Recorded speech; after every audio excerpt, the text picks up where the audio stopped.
લોકમેળાની છેલ્લી ઘડીએ મંજૂરી આપવામાં આવી। સાંસદ ચંદુ શિહોરા અને ધારાસભ્ય જગદીશ મકવાણાએ વઢવાણના લોકમેળાને 5 દિવસ માટે ખુલ્લો મૂક્યો।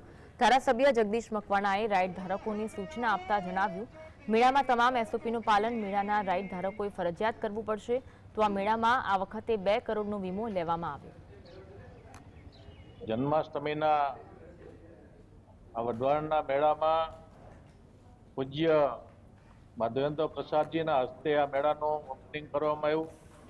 આ મેળામાં મારી સાથે આ વિસ્તારના ધારાસભ્ય જગદીશભાઈ, નગરપાલિકાના પ્રમુખ શ્રી જિજ્ઞાબેન અને મુખ્ય તમામ આગેવાનો સાથે રહીને મેળાનું જ્યારે ઓપનિંગ કરવામાં આવ્યું છે ત્યારે આપણે બધા જને ખબર છે એમ હિન્દુ સંસ્કૃતિમાં, હિન્દુ ધર્મમાં શ્રાવણ મહિનો એટલે તહેવારોનો મહિનો અને આ શ્રાવણ મહિનામાં લોકોમાં પણ એક અનેરો આનંદ ઉત્સાહ હોય છે અને આ શ્રાવણ મહિનાની અંદર ગુજરાતમાં અને ખાસ કરીને સૌરાષ્ટ્રમાં મેક્સિમમ શહેરોની અંદર મેળાઓ યોજાતા હોય છે।